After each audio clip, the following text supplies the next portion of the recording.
Brother Dawud. Assalamu alaikum wa rahmatullahi wa barakatuhu. Assalamu alaikum wa rahmatullahi wa barakatuhu. Wa alaikum assalam wa rahmatullahi wa barakatuh. Jazakallah khair. All praises be to Allah subhanahu wa ta'ala. Now, for me, myself, all praises be to Allah. I always say that Ismail, for somebody that embraced Islam, of course you read about Prophet sallallahu alaihi wasallam, all the prophets before him, you know what I mean, all the righteous people, the rightly guided people, the companions and so forth. And this is for us as a reminder. But for me, wallahi azim, when I look in the mirror, look at myself, I say that God exists. For me, for the simple reason I know in my destiny where Allah took me from to be here.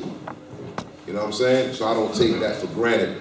And when we spread the message of peace and we give the greetings of peace, we should readily reply to the greetings of peace, because I said this before to people, Allah subhanahu wa ta'ala could have decreed it that we be some, no disrespect to anybody, any human being, but we could have been, I hate to say it, somebody from a country worshiping rats, or performing certain acts as a part of worship, which are totally degraded acts, right? So we shouldn't take that for granted as people who Allah subhanahu wa ta'ala has given Islam. Very important, you know what I mean? أعوذ بالله من الشيطان الرجيم بسم الله الرحمن الرحيم الحمد لله رب العالمين الرحمن الرحيم مالك يوم الدين إياك نعبد وإياك نستعين اهدنا الصراط المستقيم صراط الذين أنعمت عليهم غير المغضوب عليهم ولا الضالين آمين بسم الله الرحمن الرحيم اللهم صل على سيدنا محمد وعلى آل سيدنا محمد كما صليت على سيدنا إبراهيم وعلى آل سيدنا إبراهيم في العالمين إنك حميد مجيد. All praises be to Allah subhanahu wa ta'ala. I ain't got that much time, so what I'm going to do is I'm going to kind of just quickly go through this presentation. Now, as my brother here in the front will know, in America, if you go to American law, you know what I'm saying, which can vary from state to state, we got a thing called statute of limitation, right? So what that means, certain times you commit certain crimes, as he'll tell you, if they don't catch you in a certain amount of years, they have to drop that. That gets thrown out of court. Also, you got other pleas. You know what I'm saying? You know what I'm saying? In America, you got a Bill of Rights, amendments. So, you know what I'm saying? You got something called the Fifth Amendment. You know what I mean? Where you say to the judge, I refuse to answer that question on the grounds that it may incriminate me. So I refuse to answer that. And you got another plea called no contest. Right? So the no contest plea is saying, I ain't saying I did it, and I ain't saying I ain't do it. These are all, his brother will tell you, these are all pleas in the judicial system in the United States of America, right? So what I'm going to do here is quickly take people through this little episode right here, right? All praises be to Allah subhanahu wa ta'ala. I was born in this country, believe it or not, and I left here as a young boy and went to Jamaica. When I went to Jamaica, I lived in Kingston. I lived on the street called, in the area, it's called Kingston 10 in Jamaica, Hagley Park Road, right? I used to go to school in the area called Waterhouse. Anybody who's got Jamaican heritage here? Yeah. Anybody who's ever been to Jamaica? All right.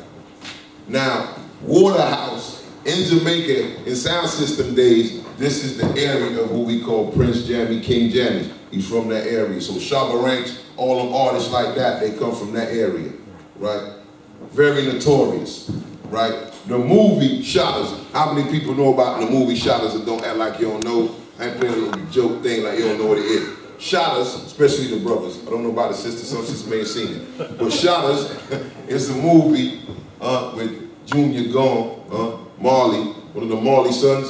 It was based in Jamaica, then to Miami, basically. That area that's the area, Waterhouse.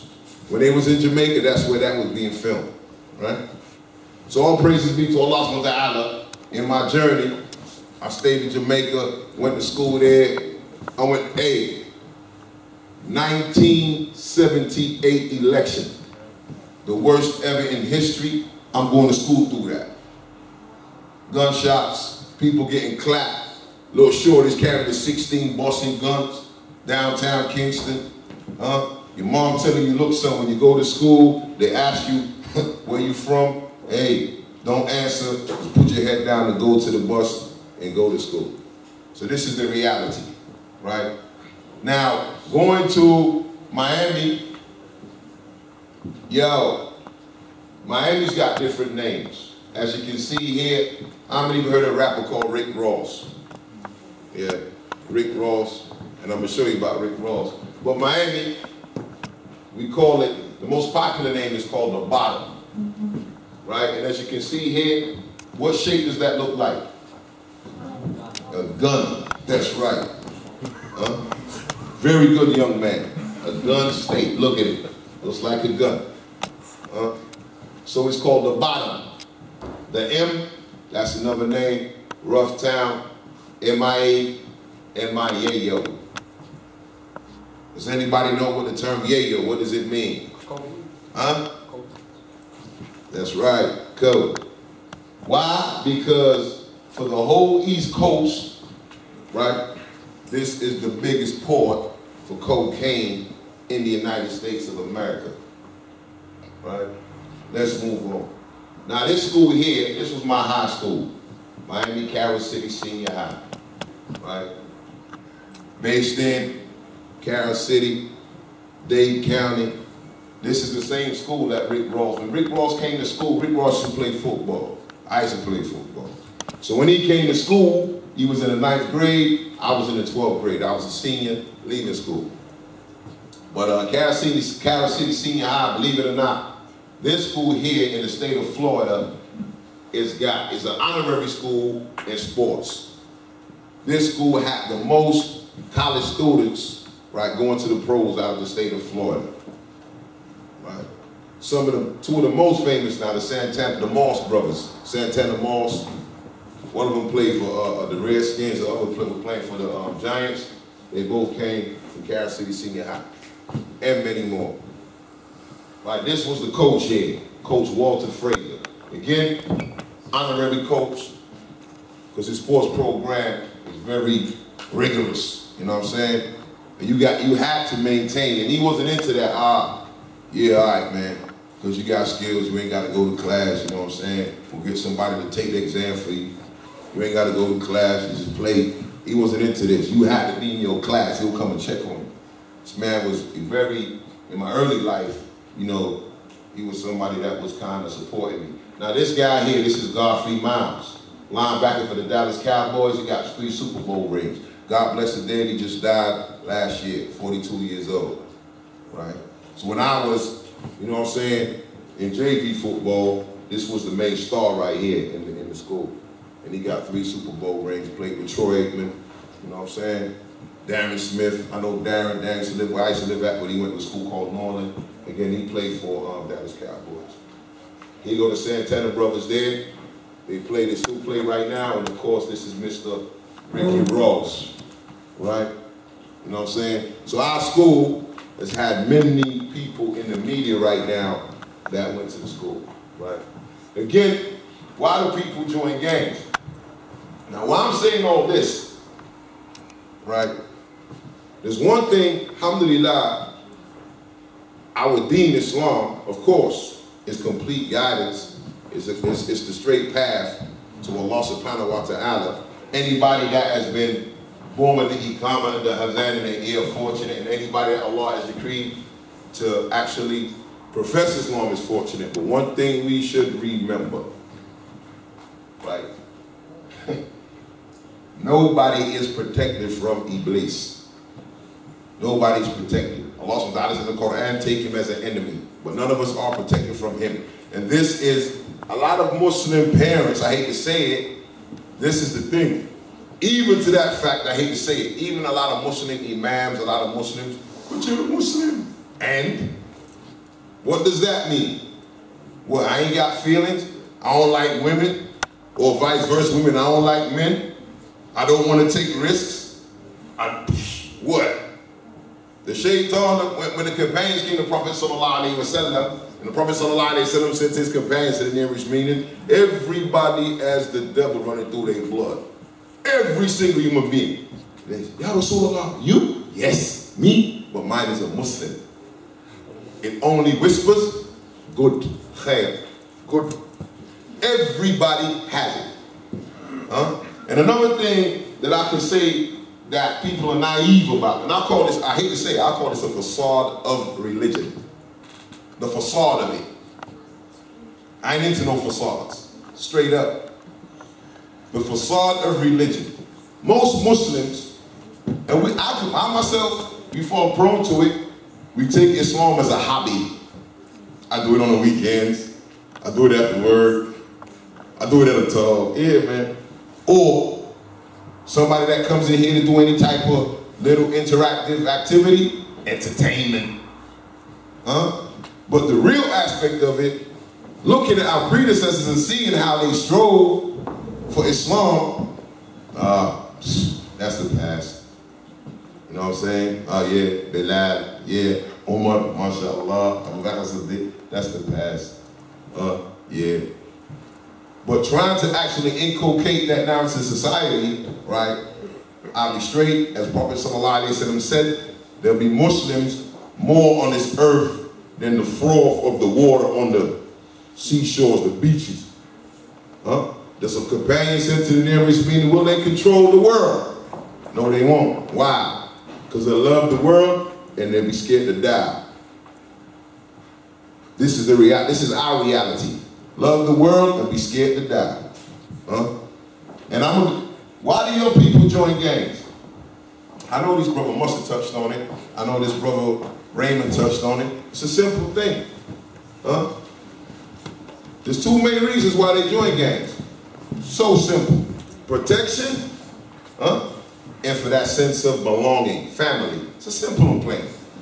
You've got other answers, but them are the most popular answers throughout the whole world, and I can prove it in this room. Anybody that's Pakistani, Somali, Caribbean, Yemeni, whatever, when your parents came here, they didn't understand the culture, they grouped together. They felt safer. Because the environment that they didn't understand, they had to come together to be able to deal with it. If you're Pakistani, if you're Jamaican, your parents, back in the day when they could, because of a prejudice and racism, when they couldn't get a bank account, they threw partner. Pakistanis call it committee. Somalis do it too. When you put the money together, you'll have 10 families, y'all throw £100 in, that family gets it, and that family gets it. That's what was going on. Me and Raymond spoke about this a while back. But this is a very good system, mashallah. It's a halal system, very good system. But that's what they was doing. Creating their own economy within an economy because of prejudice and racism, right? But yeah, people join gangs, belonging and protection. It's a simple and plain. Now, gangs. Man, gangs ain't just come with the Crips and Bloods. This thing been going on since the beginning of time. You know what I'm saying? But it just takes a different, due to time and place and fluidity, it takes a different format amongst environments. Simple and plain. Gangs been going on. Go back to the Prophet Sallallahu Alaihi Wasallam. Come on, man. Look what happened. What was that? That wasn't a gang? The Quraysh? Well, that wasn't a gang? The tribes? All the tribes came together. Yo, we're going to kill him. How are we going to kill him? Yeah, man. Your tribe come. You take somebody from yours. You take somebody from yours. So then they can't spread the blame. And then we're going to kill him. What was that? Isn't that gangs conspiring to kill somebody? The messenger of Allah? Man, this thing been going on for centuries, right? It's how we tackle it. Now, basically, again, what would you do if you were destined to be in that situation? I keep saying to people, I got people I went to school with, as this brother will tell you, man, they mom and daddy on heroin. They got a heroin habit. They smoke crack. They prostitutes. But when they come to school, you can't tell that. It's just when you get to know them personally, then you know what's going on. Or if they're from a particular neighborhood, you can see their parents out there doing what they're doing. But they still dignified, right? They don't like it. As they say, as we say, they was dealt them cards. Back in the day, I was dealt them cards. Tupac said it. I was given this world, I didn't make it. That's my reality. He didn't ask for his mother to be a Black Panther. He was an innocent little boy. But that's his reality, that's his color, his destiny. You know what I'm saying? So what would you do in that situation? Oh, I wouldn't be in a gang. If I lived in an area where there were gangs, I wouldn't carry a gun. I'll go to school.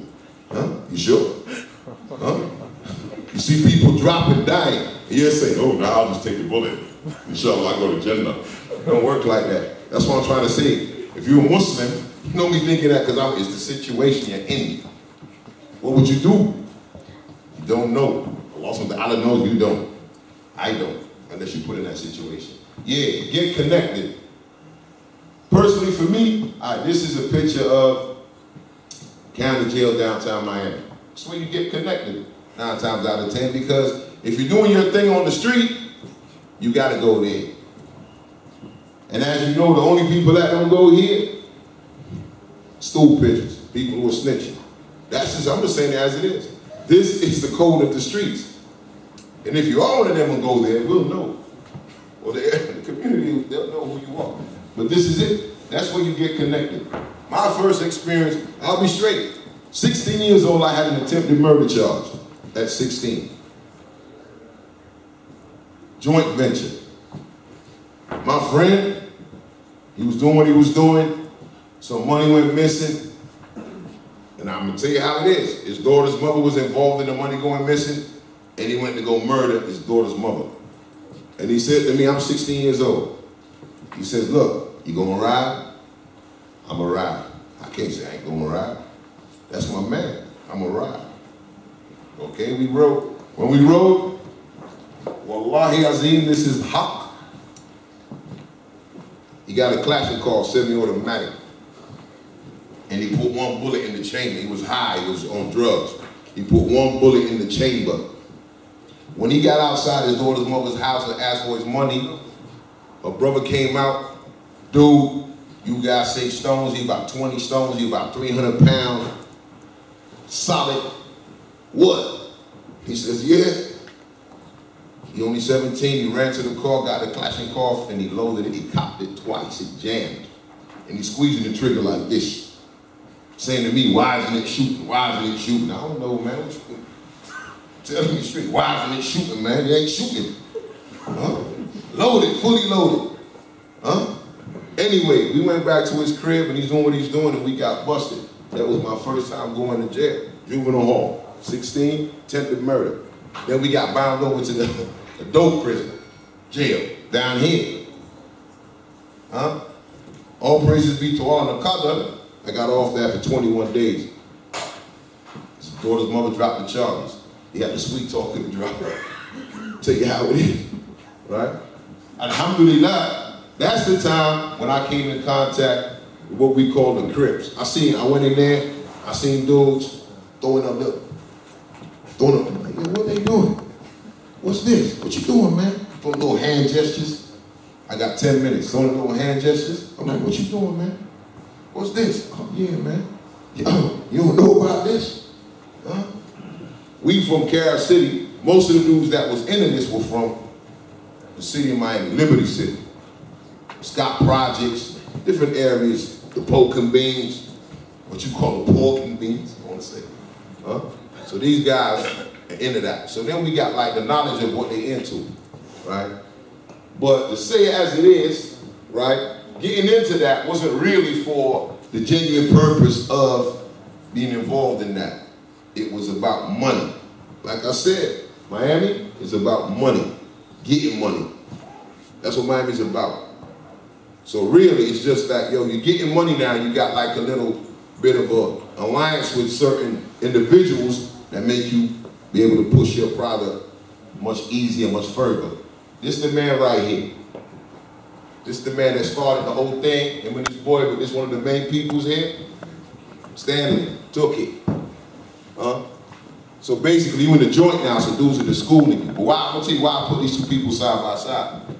That's personal to me. But yeah, they schooling you about how the whole thing formed, why it formed. And back then, I'll be straight. School I went to, 98.5 African American. My high school, 98.5 African American. 0.5% white, 0.1% Hispanic, Latino. Mostly Cubans in Florida, Miami. So anyway, we get the knowledge right there, and then this man right here. This was our role model at the time. I was sending you uncut. I didn't know Islam then. Had no inkling of bowing to God. This man here is called Ike. One of the biggest ever drug dealers from the African American community. This man had a house bigger than this. Could you imagine that, full of money? You could never imagine that. Buildings full like this to the ceiling. You can't put that in the bank. Huh? When he got busted in 1987. $5 million bail. When he bailed out, he says, yo, if I'm selling drugs, come catch me. That's how bold this man was. And we all, as young blacks, yeah, it's the man. That's who we looked up to. Anyway, move on. So here is a little backdrop. Gangs in Miami, the Crips, numerous sets, gangster disciples, insane gangsters, Latin kings.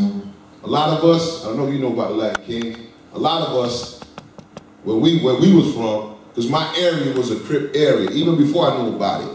I knew that, bro, I can't go around there wearing certain colors. Either I'm neutral, or I'm wearing the color of my area. That's just how it was as a kid, going to school. You know, you just don't do that. Yo, why is that? Yo, dudes over here burn me. Until you wisen up on what's going on. But yeah, but a lot, like the Cubans that live around us, Latin kings, we got a lot of alliances. Also in Miami, big importers of cocaine, the Cubans. So that's where the alliance comes in with the black community. You got the Aryan Brotherhood, Black Gangster Disciples, Bloods, Crips, 5%ers, Jamaican Posse. Again, when I say Jamaican Posse, anybody that know about this, we talking about Spanglers, man from Tivoli Gardens, 90s, different variations. Not just yachties, that's crap, garbage. As where's the brother at? Raymond said, moral panic. That just labeled everybody. When you're Jamaican, look, what? I'm a hard-working Jamaican. I ain't a gangster. But you speak patois. You're a yachty. Huh? Anyway, you got different gangs. And again, they're showing you, like Stanley Tookie, and of course his boy, they started the Crips. And again, I know the brother mentioned it, it goes back to this. After World War II, economic decline led to unemployment, poverty, racial segregation, which resulted in African American males to form street clubs after being excluded from Boy Scouts due to prejudice and racism. That was the reality of America, man. You know what I'm saying? We're talking the 50s, we talking less than 100 years of the Emancipation Proclamation. So we talking about, right now black people still get strung up in America. Lynched. Simple. Right now to this day. You know what I'm saying? And again, the Bloods, of course, the sect of the Crips, and they did their own thing. Why I put these up, how do you know gangs? It's quite simple. How can you recognize a gang? As Brother Raymond said, areas, signs, clothing, tagging. This is how you recognize gangs. I just got some pictures here. Latin Kings, of course. This is their little. Here, the Bab Opalaka. This is where we used to hang out. Alabama, believe it or not, it's an Arabic name. Alabama is called. This here was the 1989 riots in Miami. They shot one dude for the neighborhood. Police did, a Hispanic police, shot him in the back of their head. And as you can see here, they had to bring the National Guard to calm us down. They can't bring no regular SWAT. Telling you how it is, as it is. I said to one brother the other day, we were 16 years old, hanging on the, just hanging around the way, as we say, around the neighborhood. Police drove up. Hey guys, can I speak to you? I said, yeah, come on man, what's up man? Guys, just calm down. I said, why? He said, look, at the time, I've only got a 38. You guys got back 10s, you got AKs, Tech 9s. I want to go home and see my family. Straight up. This is how I'm telling you. They know it's a war zone. I want to see my family, please. Huh? Anyway, again, as you can see, you can't really see, but it's just regular streetwear. You know what I'm saying? White tees, blue jeans, blue little cut-off shorts, blue shorts. You know what I mean? That's how we used to. This is actually outside. Again, police. It's called a 9. Like you say 9, huh? Over in America, 911, 999. We call it, yo, 9, they go 9. Yo, agua, water, hot water. That's how we, you know what I'm saying? That's how we used to do things. Again, these are some dudes, neighborhood, repping. But again, going back to what I was saying, dudes are repping, but they don't know what they repping. Dudes are repping, but they don't know what they repping. This man right here, so I got to finish it. This man was telling me in the next few minutes.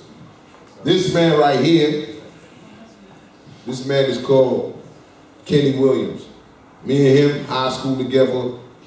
He looked out for me as a little young boy. You know what I'm saying? He had a little bit of pull. All his family was in the dope game, the drug game. Right now he's doing nine life sentences. He's got over, believe it or not, he's got over 400 years. As you know, I didn't give our time in America, man. I sentenced you to 400 years, 500 years, 350 years. That's an insult. They know you ain't never get, yo, you got 400 years, man. You thinking, what? Yo. Anyway, this guy here, he became, and that was always his dream, to be like Ike, who I showed you earlier. He got up to about 120 keys a week, bringing to Miami from Colombia. This guy here. Again, shoes and bows. You know how it goes. Shoes and bows, man. 30s and lows, hammers and lows. These are just sort of things that we used to kind of rep. This is outside school. Little Haiti. The rejected become the cornerstone. Haitians, believe it or not, in Miami, the Haitian community, they were totally isolated. Haitians didn't get, I'll be straight. On the street, and I'm trying to show you how gangs formulate. Haitians used to get beat down. We used to beat them down. I was a bit loud, but we did. You speak French, you do voodoo, all the stereotypes. Yo, start beating them up, right? And what actually happened was the rejected become the cornerstone. In Liberty City, on 62nd, Martin Luther King Drive, they were all putting some at what you call estates projects. Run down, rat-infested projects, elevated on work, you know what I'm saying? Urine, the whole nine. They was putting in projects, right? And they call that neighborhood Little Haiti. So you got Liberty City, which is the black community. Then you got Little Havana, the Hispanic community. Now you got Little Haiti. All in rundown shacks, believe me. But you know now, from being beat up, despised, spit on, believe me, nobody can go down there. That's what happens. Once you get stereotyped, beat down, isolated, you thinking, hey, in America we say, yo, back in the day, you know the world is rough, so get tough. You gotta toughen up. Survival of the fittest. I ain't gonna get beat down. Nobody gonna punch me again, and that's what happens. So they now form the Zoe Pound. And the same stereotypes that they were being branded with, they turned it around for them as a community to a positive. Even though it's not totally positive, but for them, they said, okay, you call me that, I'll be that then. And then they came up. Now you got dudes like Red Eye, Trick Daddy, all these rappers. Now they got their own little thing now. Rick Ross now, he moves with that crew because they're so strong in downtown Florida, Miami. So now he got to roll with them. They took it to the next level, and this is how gangs formulate. It's a simple thing. You know what I'm saying? So we all know who this is. Again, Vice Lords, sorry. A lot of them in Miami. Uther. You know what I'm saying? This man here, he had over 250,000 people under his wing. Little short dude, about 5'7". Ain't a big guy. Believe me. So, where I'm gonna wrap it up, it's simple thing. The reason why I did that, I don't really like doing that. And again, I'm gonna say you two things. I was just speaking my brother here when I came inside, and we're like saying that, look, they trying to bring it over here. Don't bring it over here. The whole social conditions and infrastructure of this country it's not the United States. It is not America. This is England, the UK. And totally, Americans, as you know, they much more in your face. British people are just conservative, very conservative. They got a lot to say, but scared of embarrassment. Oh, I don't want to say something wrong, they're gonna laugh at me. I'm gonna say it as is. This is more or less one of the fundamental aspects of British culture. As we say, crossing the I's and dotting the T's. Sorry, crossing the T's and dotting the I's. America's like this, nah, man, I'm making a fool of myself. Let's just do it. You want to do something? Let's do it. We'll learn from that. We'll learn from the mistake. We ain't got no time to be waiting, man. We're gonna wait for the perfect plan. I ain't know it's gonna work. Nah, just do it. Huh? So my point is, the mentalities are totally different, right? Now I was hearing this brother here, this counselor talking about Stonebridge and Kilburn and this and Bloods and this and this and this. I'll be straight, yeah. People are gonna lose their life. That's the reality of gangs. But when you look at gangs in America and why they were formulated, right? We're talking about, believe me, communities being totally just here, man. Listen, here you got everything, man. Huh? When I first came back here in 1996. When I first came for the first time, when I came back here, yeah, 1 minute. When I came back here in 1996, one brother I knew, he was doing a degree in university. And he had a check through the mail. I was at his crib, his house, and he had a check come through the mail. I said, what's that? That's a grant. How much is that? 2,500 pounds. You gotta pay it back. Nope. What? They pay, wait. You're going to university and they pay you on top? I've never heard of that in my life. Huh? If you ain't getting a scholarship or a partial scholarship or any financial aid, huh? In America, listen, man, dudes that are just going to a low-end university, bro, they got 3 jobs. They don't even see the bed, bro. So they got to work hard. Whereas here, man, one brother came, I was supposed to work from New York City, from the Bronx last week. He's over here in South London. And he's like, man, England ain't got a recession. I said, what you talking about? They ain't got no recession, man. Man, they still get a check every 2 weeks and their rent paid. You think that's recession? They get a check every 2 weeks and their rent paid. That ain't recession, man. Man, dudes over here just lost, man. See, people are lost, man. I'll be straight, as he said it. People over here docile, they scared to move. They got everything here, man. Man, them dudes are getting, they have the children. They can go to the hospital and have a baby for free. What? I said, what? Man? And I'll be straight. He said, yo, what black people doing here? Man, they joking here, man. He's like, okay. I said, bro, it's a different fight. Now, I had to say to the brother, believe me, you see for yourself. Because he was living in France for 10 years. I said, here, it's a different fight. So what I would just say is, last thing is, gangs is similar to what Raymond said. It's about autonomy, community autonomy, right? And working together. When Imam Salaz Wahaji in New York City, when he cleaned Bedford-Stuyvesant of the drug dealers that were making $55,000 a night, he ain't do that by getting on the member talking about drugs every week. He didn't do it like that. Brothers, how many were going out on the streets? How many are ready? That's what he did. Imam Zayd Shaka was there. A lot of the imams were there. That's what they did to do that. Not only that, they got the Christians involved. Any organization that were anti-drug orientated, he said, let's go. Till the media got involved. That's how we got rid of that. Not doing little lectures or little talks in little halls and for entertainment. You gotta go, you gotta go out there. Huh? And another thing, personally, my last point is, Sparky, you looking at me like, boy, you wanna hang me? Yeah. But my last point, right? I'm a parent, right? We got many parents in here, right? Especially for us that we really know the dark side of the force, so to speak. We really know what it's about. Because these little young boys come up and they think that, yo, I know something now. Man, them tricks are old. Just as they were old when I was younger, right? For the other generation that came before me, it's just technology now. You just got a little bit more technology, but, you know what I'm saying? But you know what, that technology is making you slow up here in the mind.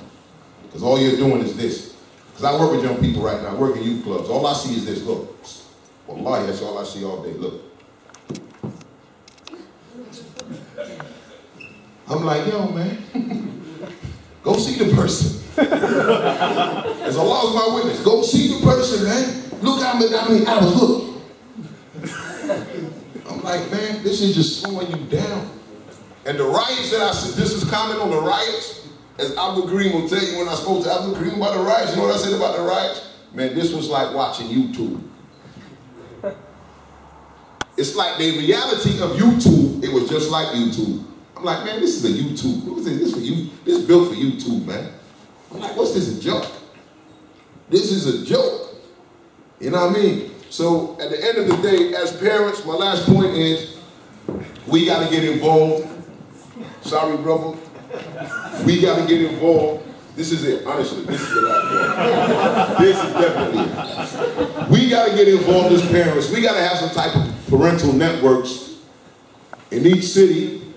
And our children know who they're hanging with, know who their teachers are, and also create for them in the society some type of social leisure.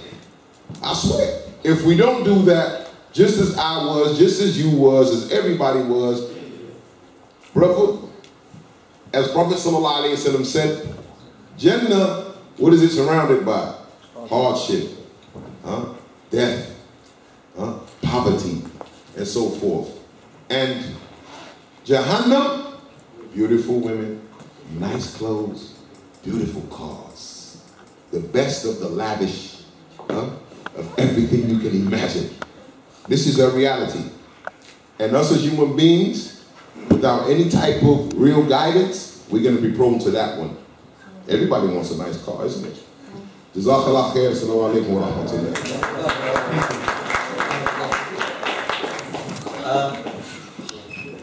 My brothers and sisters and guests,